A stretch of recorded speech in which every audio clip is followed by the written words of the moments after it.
누가복음이 계속됩니다. 생명에 대한 내용으로 설명이 계속되고 있습니다. 하나님이 우리에게 주시는 이 생명은 우리 안에 감추어져 있는 겁니다. 세상 앞에 잘 드러나지가 않습니다. 이 생명이라는 것은.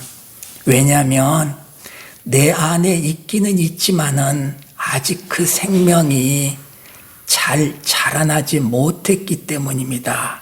그러나 우리가 알고 있는 것은 하나님의 그 생명이 내 안에 있다라는 그 사실을 우리 그리스도인들은 모두 확신하고 있는 겁니다. 그래서 우리 안에 있는 생명이 아직은 잘 자라나 있지 못하기 때문에 우리는 여전히 이 하나님의 생명이 아니라 선악과를 먹은 내 모습으로 살아내는 경우가 많이 있다는 겁니다. 우리 모든 그리스도인들도 마찬가지입니다. 그 선악과를 먹은 그 모습이 어떤 모습입니까? 왕이 되고자 하는 모습입니다. 하나님의 자리에 앉고 싶은 모습이라는 겁니다. 그래서 하나님이 원하는 나가 아니라 내가 원하는 나, 어떤 나요? 세상에서 대접받고 싶은 나, 이 나로 살아가기를 원하는 것이며, 이런 내가 내 삶 속에서 계속 보여지는 것입니다. 나는 생명으로 살고 싶은데 생명이 온전히 자라나 있지 않기에 나는 지난날의 나의 본 모습을 계속 보인다는 겁니다. 왕이 되고 싶어하는 이 모습입니다. 그래서 우리 모든 사람들에게는 이 왕이 되고 싶어하는 이 마음들이 감추어져 있는 겁니다. 그래서 이 감추어져 있는 것들이 자꾸 환경에 의해서 드러나는 겁니다. 선인이든 악인이든 우리 눈에 보이는 그 누구이든 간에 그 마음 안에 감추어져 있는 그 왕이 되고자 하는 그 마음이 있다는 겁니다. 그럼 우리가 이제 묻는 거죠. 목사님, 어떤 사람은 자기를 정말 희생하면서 살고 있는 사람도 세상에 보면 많습니다. 남을 섬기면서 아름답게 살고 있지 않습니까? 우리 눈에 그런 것들이 보이지 않습니까? 그래서 예수 그리스도가 아니어도 구원을 받을 수 있겠다, 이렇게 생각이 드는 겁니다. 그래서요, 우리의 눈에 아름답게 보이니까요, 그 삶이 저 정도면 구원을 받을 수 있겠다라는 생각이 드는 겁니다. 그런데 그런 사람들도 마찬가지라는 거죠. 그 안에 왕이 되고자 하는 간절한 마음이 다 감추어져 있는 겁니다. 착한 일을 해서 남에게 칭찬을 받고 싶은 겁니다.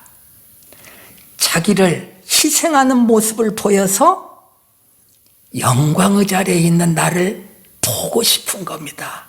다 마찬가지입니다. 그래서 모두가 다 이렇게 왕이 되고자 하는 마음이 있는 겁니다. 단 한 사람도 예외가 없습니다. 다 왕되고 싶은 마음을 간직하고 있는 겁니다. 예수 믿는 어떤 사람은요, 이 왕되고 싶은 마음을 잘 감춥니다. 그래서요, 기도하고 금식하고 구제하고 이런 아름다운 모습들을 보이는 겁니다. 그런데 바로 이 기도와 금식과 구제로 자기 안에 감추어져 있는 왕되고자 하는 마음을 잘 포장해서 드러나지 않게 하는 겁니다. 그런데 예수님은 바로 그 마음을 드러내십니다. 감추어져 있는 그 마음을 드러내십니다. 신령한 기도 속에 감추어져 있는 왕되고 싶은 마음, 구제라는 아름다운 그 모습 속에 감추어 놓은 왕되고 싶은 그 마음, 하나님 앞에 금식하는 그 모습 속에 감추어져 있는 왕되고 싶은 그 마음, 그 마음을 예수님은 마태복음에서 산상복음을 말씀하시면서 적나라하게 드러내는 겁니다. 알게 하는 겁니다. 우리에게. 그래서 자 봐라, 얘들아, 저 봐라, 기도하고 있지 않냐, 얼마나 멋진 모습이냐.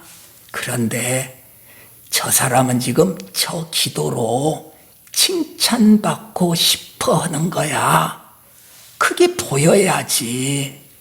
기도로는 만족하지 못하니까 금식까지 하는 모습을 보이지 않냐. 그런데 그 금식을 통해서 내가 얼마나 경건한 사람인가를 보이고 싶어 하는데, 봐봐, 그게 바로 왕이 되고자 하는 그 마음 아니냐. 보이냐 안 보이냐. 제대로 그 마음을 들여다봐라. 자 봐라, 멋진 모습으로 구제를 하고 있지 않냐. 그런데 그 마음을 깊숙이 들여다보면 감춰져 있는 것이 보이지 않냐. 보이냐 안 보이냐. 계속 말씀을 통해서 우리에게 묻는 겁니다. 우리는 열심히 기도하고 금식하고 구제하는 그런 경건의 모습들을 보이는데, 그래서 구원받을 만하다 하고 칭찬받을 것 같은데, 예수님은 그걸 바라보면서 무엇을 알게 하셔요? 그것으로 포장하고 있는 우리의 마음을 알게 하시는 겁니다. 그걸로 선악과 먹은 네 모습을 감추고 있구나. 예수님의 눈에 감추어질 것이 뭐가 있겠습니까? 하나님이신데요. 그래서 예수님의 눈에 우리의 모든 부끄러운 것들이 다 보이는데 우리는 그걸 감추기를 애쓰는 것입니다. 우리가 세상에 속해 있으면 모두가 이런 삶을 살 수밖에 없다는 겁니다. 나도 모르게, 그러고 싶지 않은데 나도 모르게 왕 되고 싶어하는 마음으로 가득 차 있다는 것입니다. 그래서 끝나버립니까? 아니요.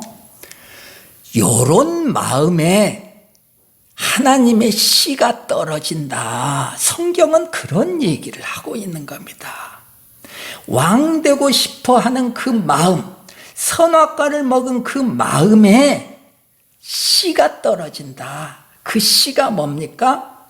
하나님의 생명이다. 생명이 떨어진다.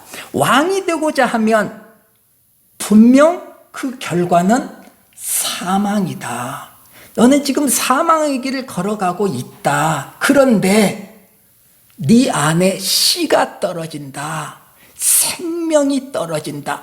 요 얘기입니다. 성경은 악하냐 선하냐의 문제를 얘기하는 것이 아니라 악한 너희에게 생명이 떨어지는 것을 봐라, 이겁니다.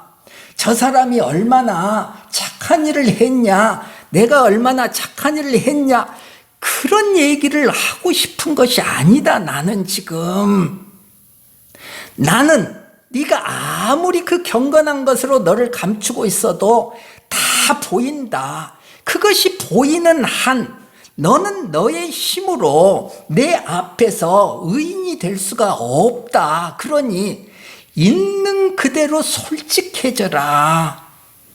보이냐 안 보이냐, 죄가 보이냐 안 보이냐를 자꾸 예수님은 우리에게 묻는 겁니다. 자, 어떻게 묻습니까?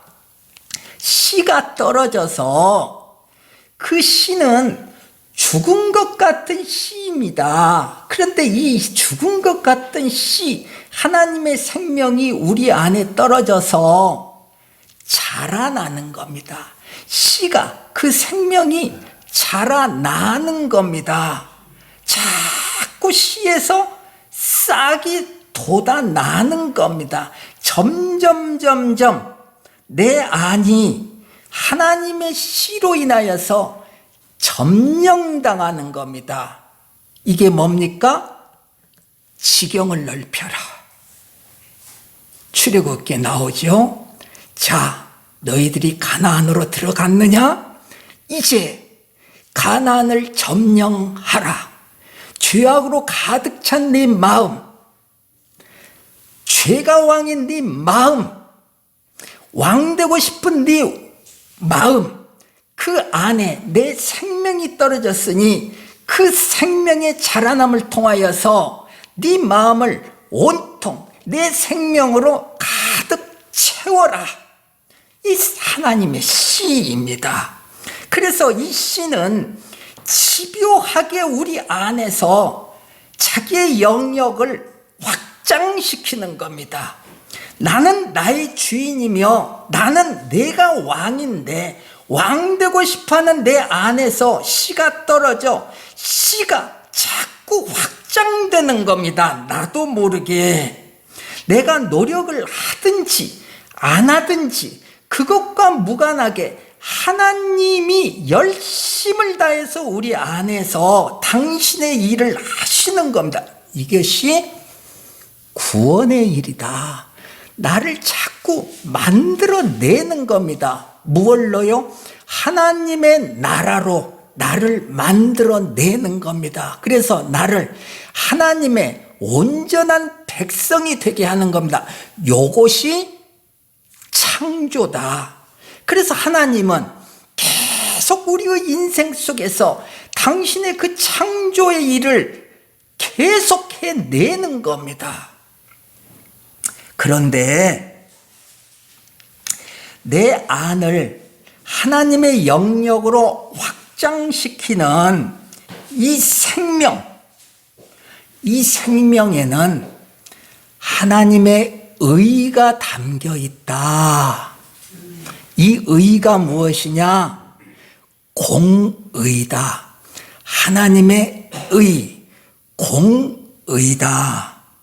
그래서 이 씨가, 공의가 담겨있는 이 씨가 점점 자라나서 내가 그 씨를 확인할 수 있을 때쯤 되면 나는 두 마음을 보게 되는 겁니다. 하나는 내 안에서 열심히 일하고 있는 하나님의 의가 보이며 또 원래에 있는 나의 의가 보이는 것입니다. 그래서 우리는 두 마음으로 살아가게 된다.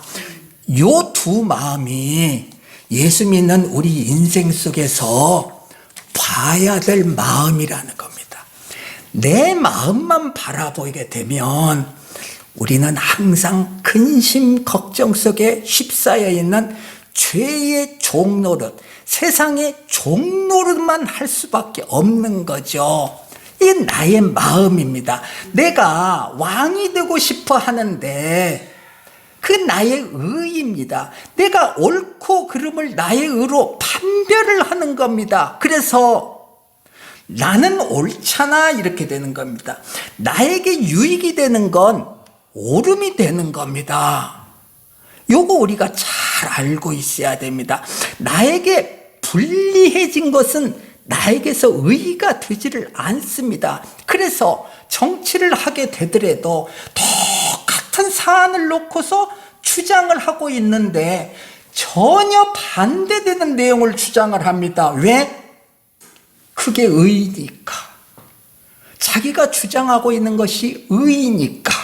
그런데 제3자의 눈으로 바라보면 정반대의 이야기를 지금 주장하고 있는 겁니다. 그런데 서로 그것이 의라고 하는 겁니다. 그게 사람의 의, 나의 의라는 겁니다. 그런데 내 안에 그 씨로 인해 하나님의 의가 존재하고 있다는 겁니다. 그래서 나의 의와 다른 그 하나님의 의가 내 안에서 자꾸 싸워대는 겁니다.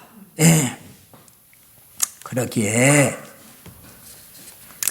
성령이 아니고서는 이 하나님의 의를 내 안에서 인식할 수가 없는 겁니다. 우리들은요. 분명히 옳고 그름을 구별하는 의인데 하나님의 의, 이 공의에는 사랑이 담겨 있는 겁니다. 그래서 세상의 이 지식으로는 이 하나님의 의를 인식할 수가 없습니다.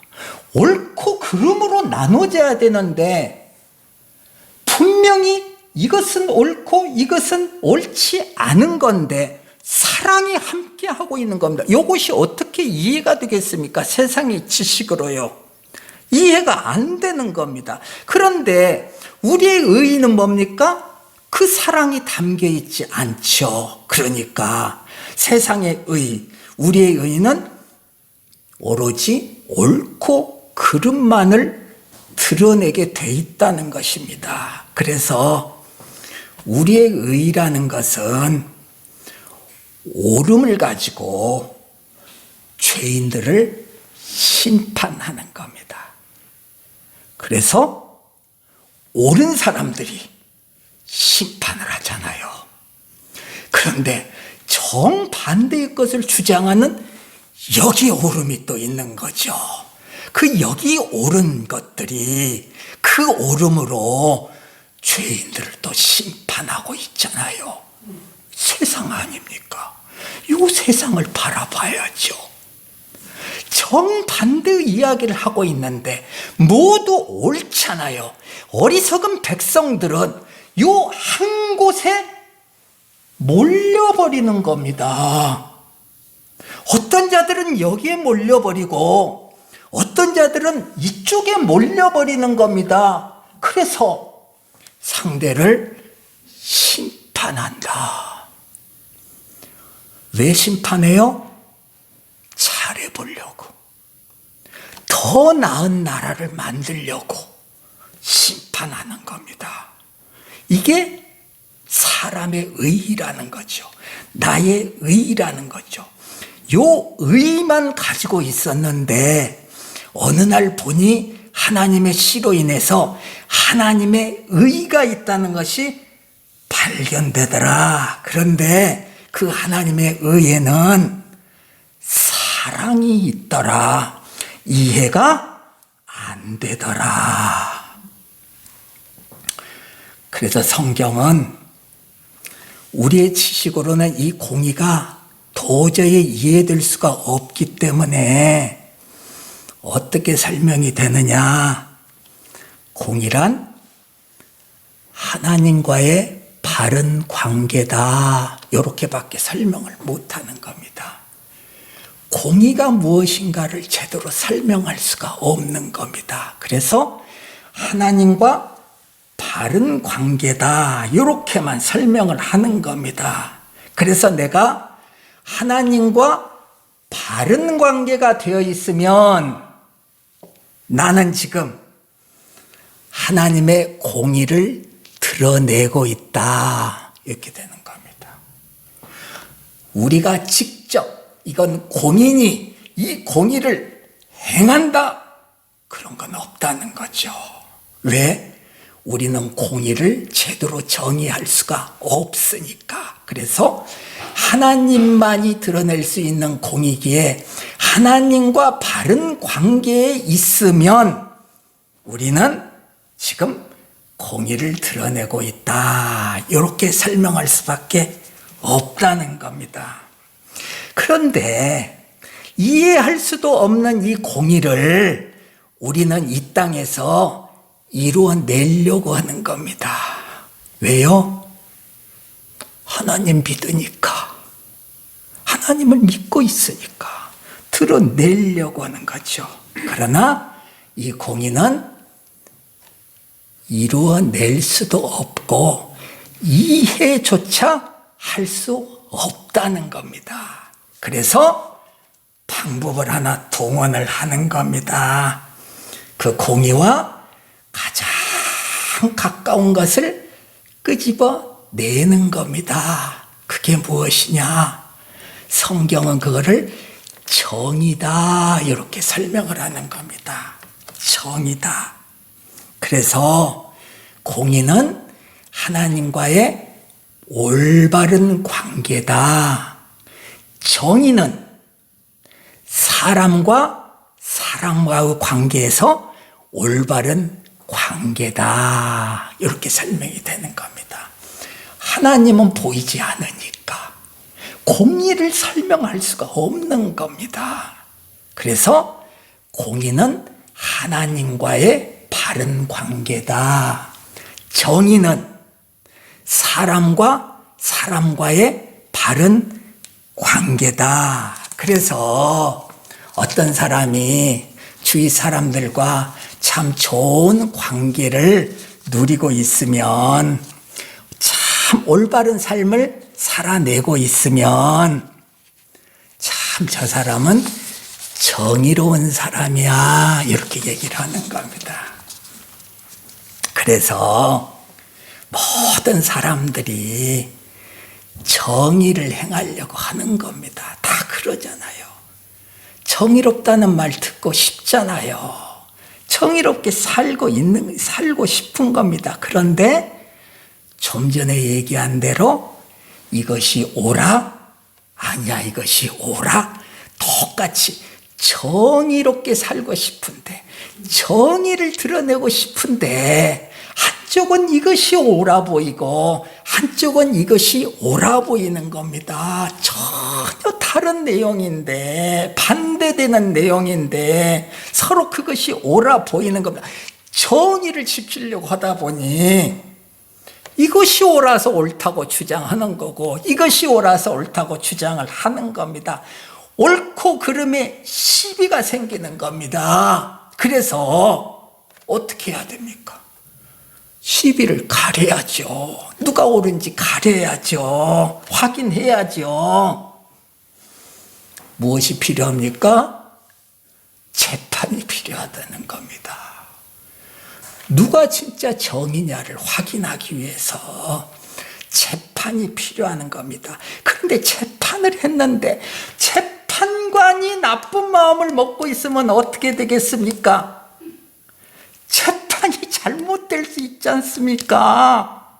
정의를 드러내려고 재판을 했는데 재판이 또 잘못됐어요. 그래서 올바른 재판만이 정의다. 이해 되십니까? 지금 구구절절히 길게 얘기했습니다. 자, 정리를 해봅니다. 공의는 하나님과의 올바른 관계다. 정의는 올바른 재판이다. 정리가 잘 됐죠? 그래서 하나님은 성경에서 이 올바른 재판, 정의로운 재판, 하나님의 공의에 가장 가까운 이 정의를 설명해 놓고 있습니다. 현실로, 실체로 설명을 해 놓고 있습니다. 얘들아, 요것이 바로 그거야. 그 대표적인 것이 무엇이냐? 솔로몬의 재판이다. 창녀 두 사람이 우리가 잘 아는 대로 한 아이를 놓고 서로 자기 아이라고 하지 않습니까? 자, 솔로몬은 그 상황 속에서 이것이 옳아, 저것이 옳아, 서로 정의를 지금 주장하고 있는 겁니다. 그런데 서로 정반대의 이야기입니다. 그러니 올바른 재판을 해야죠. 그게 정의 아닙니까? 그래서 올바른 재판을 하는 겁니다. 그런데 올바른 재판이기에 하나님의 공의와 가까운 겁니다. 하나님의 공의와 우리의 정의의 차이가 뭐예요? 사랑. 사랑이 드러나는 겁니다. 그 재판에. 그래서요, 결과를 봤더니 아이를 반으로 나눠라 하는데 결과가 뭡니까? 아이도 살고 어머니도 살더라. 이 솔로몬의 재판이라는 겁니다. 정의로운 재판이라는 겁니다. 그래서 하나님이 칭찬을 하는 거예요. 이 재판은, 이 정의로운 바른 재판은 나의 공의와 가장 가깝다, 합당하다, 내가 보기에 참으로 아름답다. 대표적인 재판이 되는 겁니다. 자, 그러면 반대편에 섰던 그 여자는 어떻게 되는 겁니까? 지금 재판이 벌어져서 올바른 재판이 이루어졌습니다. 그래서 아이도 살고 아이의 어머니도 이제 살았습니다. 그러면 반대편에 선 그 여인은 자기 아이도 아니면서 자기 아이라고 우긴 그 여인은 죽는 겁니까? 당연히 세상은 죽여라죠. 당연히 세상은 이 여인은 죽어야 마땅하죠. 그런데 오늘 성경에 여인에 대한 심판이 없다는 겁니다. 이 성경이요.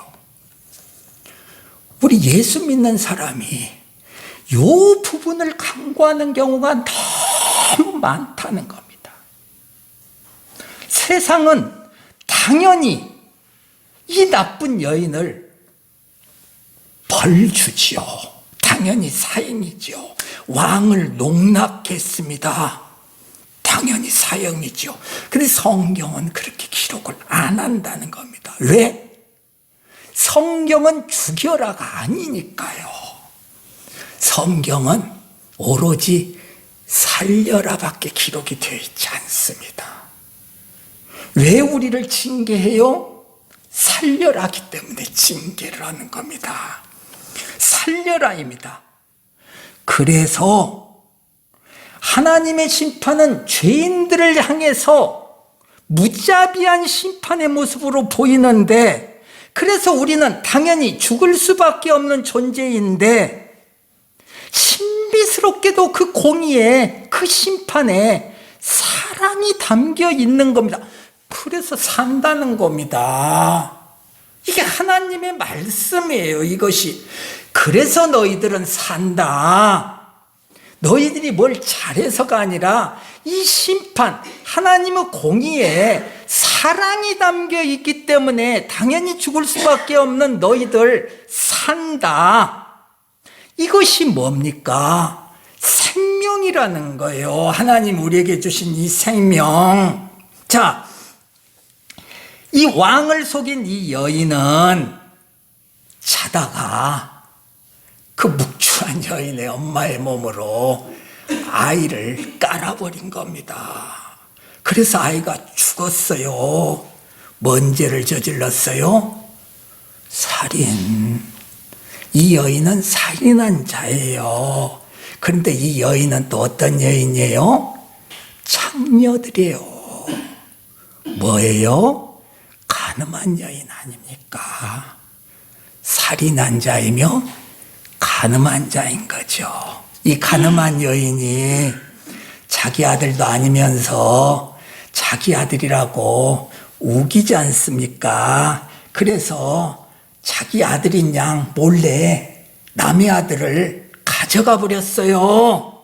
자기 아들이라고 도둑질 했지 않습니까? 그리고 아니라고, 내가 주인이라고 거짓 증거했지 않습니까? 살인하지 말라, 간음하지 말라, 도둑질하지 말라, 거짓 증거하지 말라, 모든 십계명을 다 한결같이 어긴단 말입니다. 하나님의 의에 대놓고 대적하는 여인입니다. 너 살인, 간음, 도둑질, 거짓 증거 다 하고 있지 않느냐? 누구? 우리. 이 여인이 우리라는 겁니다. 이 착한 여인을 우리로 표현해내는 게 아니라 죽을 수밖에 없는 이 여인이 우리라는 겁니다. 자기 아들을 죽이고 남의 아기를 자기 아이라고 속이는 이 여인, 우리들이다. 이런 우리들에게 하나님의 씨가 떨어진다. 하나님의 씨가 어디에 떨어져요? 멋지고 아름다운 자에게 떨어지는 것이 아니라 죽을 수밖에 없는 존재에게 하나님의 씨, 생명이 떨어진다는 내용이 성경 말씀이라는 거예요. 그 씨가 떨어지자 어떻게 돼요? 그 씨 안에 하나님의 의가 담겨 있어요. 그러니 나의 본 마음이 드러나는 겁니다. 전에는요, 나는 기도하고 금식하고 구제하며 살았기 때문에 난 아주 훌륭한 의인인 줄 알았는데, 살인과 간음과 도적질과 거짓 증거하는 데가 하나님의 의로 보여진다는 것입니다. 밝혀진다. 하나님의 재판 속에서 나의 불의가 드러난다. 내가 누구인가가 하나님의 의로 인하여서, 하나님의 이 공의의 심판으로 인해서 내 죄가 드러난다. 자, 여러분, 이게 솔로몬의 재판이라는 겁니다. 우리는 어떤 자로 보이냐고요. 지금 교회에 앉아서 참으로 경건한 모습으로 예배를 드리고 있는 우리는 어떤 자로 지금 자기에게 보이냐 이거예요. 의인으로 보입니까? 죄인으로 보입니까? 어떤 자로 우리가 보여야 됩니까? 당연히 죄인이죠. 이런 죄인을 향해서 오늘 누가복음에서 천사가 목자들에게 말하지 않습니까? 10절 보세요. 그래서 목자들에게 말을 하는 거예요. 죄인들을 향해서. 보라, 내가 온 백성에게 미칠 큰 기쁨의 소식을 너희에게 전하노라. 무슨 기쁨의 소식이에요? 예수 그리스도 탄생이죠. 죄인을 용서하시고 구원에 이르게 하는 예수 그리스도의 탄생을 봐라. 죄인들아, 예수 그리스도라는 구원의 내용이 죄인들의 눈에 보여지게 된다는 겁니다. 이게 예수의 탄생입니다.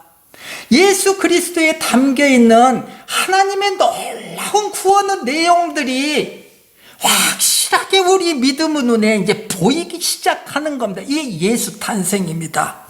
자, 죽을 수밖에 없는 너, 자, 살인자, 간음한 자, 도적질한 자, 거짓 증거한 자, 너, 모든 악한 것을 품고 있는 너, 바로 우리 이 여인, 이 여인에게 기쁜 소식이 있다. 어떤 소식이요?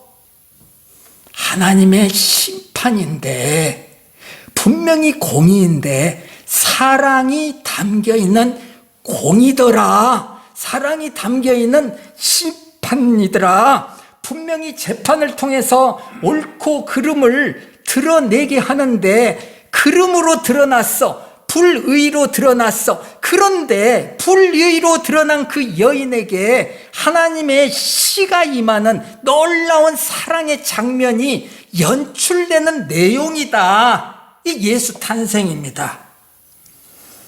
자, 여러분, 죄인이라고 인정하는 그 자리, 인정 안 하면 어쩔 수가 없죠. 내가 죄인이라고 인정하는 그 자리에 하나님의 사랑이 함께하고 있다는 겁니다. 성경은요, 당연히 사망으로 심판받을 수밖에 없는 그 재판정, 그 자리에 사랑이 지금 함께 존재하고 있다는 겁니다. 이게 예수 그리스도입니다. 그 우리는 묻는 거죠. 하나님, 그러면 그 구원의 증거가 뭡니까? 저는 잘 무지해서 잘 모릅니다. 그 증거가 뭡니까? 증거를 몰라?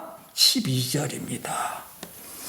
너희가 가서 강보에 쌓여 구유에 누워있는 아기를 보리니 이것이 너희에게 표적이니라. 자, 봐. 강보에 쌓인 아이가 보일 거야. 그게 표적이다.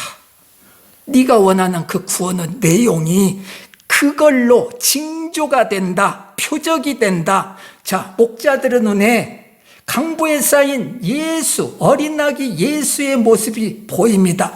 구원의 표적이니라.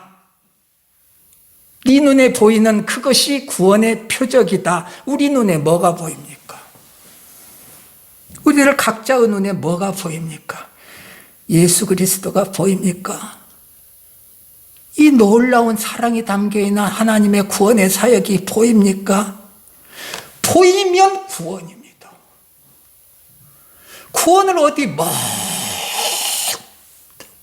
저쪽 나라에 가서 가져오는 것이 아니라 지금 이 현장에서 심판받아 마땅할 나, 죽을 수밖에 없는 바로 나, 여기에 지금 재판장 앞에 서 있어서 당연히 사형을 받을 수밖에 없는 나, 죄인인 나, 그런데 요 재판정의 이 자리에, 죽을 수밖에 없는 그 자리에 하나님의 사랑이 보인다? 구원이다. 뭘 잘했다는 겁니까? 아니, 내가 죄인인 걸 봤다는 겁니다. 그리고 하나님의 사랑이 이 죄인에게 임한다는 것을 알게 됐다는 겁니다. 내가 한 것이 뭐가 있어요? 오로지 그 생명으로 인하여서 보게 되었다, 눈을 뜨게 되었다, 듣게 되었다, 요겁니다. 누가 하셨습니까? 하나님이 하셨다. 보이는 모든 자는 구원이다. 그들에게 구원의 내용인 예수 그리스도가 믿음의 눈으로 보이는 겁니다. 이게 구원의 표적입니다. 그러기에 14절입니다. 구원의 표적을 본 자들에게 이런 음성이 들리는 겁니다. 지극히 높은 곳에서는 하나님께 영광이요, 땅에서는 하나님이 기뻐하신 사람들 중에 평화로다. 구원의 표적이 보이는 모든 자들에게는 그 자리가, 그 환경이 어떤 환경인지 그건 상관이 없습니다. 하늘에서나 땅에서나 모두 평화가 임하는 겁니다. 우리에게 이 평화가 임하는 것입니다. 예수 그리스도십니다. 주님 감사합니다.